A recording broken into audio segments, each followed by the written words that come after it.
ఈ వాక్యాన్ని వీక్షిస్తున్న సహోదరి సహోదరులందరికీ క్రీస్తు పేరట వందనములు. ఈరోజు వాక్యం ద్వారా దేవుడు మనతో చెప్తున్న మాట, యాకోబు సంతతి వారికి ఉన్న గర్వము నాకు అసహ్యము. ఆమోస్ గ్రంథము 6వ అధ్యాయము 7వ వచనము. గర్వము ఒక మనిషి తనకున్న అందాన్ని బట్టి, ఆస్తుపాస్తులను బట్టి, చదువు సంధ్యలను బట్టి, స్థితిని బట్టి, హోదాను బట్టి, ఇంకా చాలా వాటిని బట్టి గర్విస్తూ ఉంటాడు. వాక్యం సెలవిస్తుంది, నాశనానికి ముందు గర్వం నడుచును అని. గర్వంతో నడుచుకున్న వాడికి ఎప్పటికైనా నాశనం తథ్యం. యాకోబు సంతతి ఎవరు వీళ్ళు? దేవుడు ఏర్పరచుకున్న వారే కదా, ఇశ్రాయేలీయులుగా పిలువబడిన వారే కదా, దేవునికి ఇష్టలే కదా. వారి యొక్క గర్వం దేవునికి అసహ్యమంట. ఈ గర్వంతో ఎంతో మంది కూలిపోయారు కదా. మరి నీవు దేనిని బట్టైనా గర్విస్తున్నావా? జాగ్రత్త. నీ అతిశయం, నీ గర్వం నీకున్న వాటిని బట్టో లేక నీతో ఉన్న వారిని బట్టో ఉండకూడదు. వాటన్నిటినీ దయచేసిన దేవుని బట్టి నువ్వు అతిశయపడాలి, గర్వించాలి.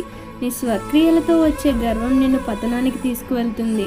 దేవుని బట్టి నీవు అతిశయిస్తే పరలోకానికి తీసుకువెళ్తుంది. ఈ చిన్న సువార్త పరిచర్యలో మీ సహోదరులు. God bless you. ఆమేన్.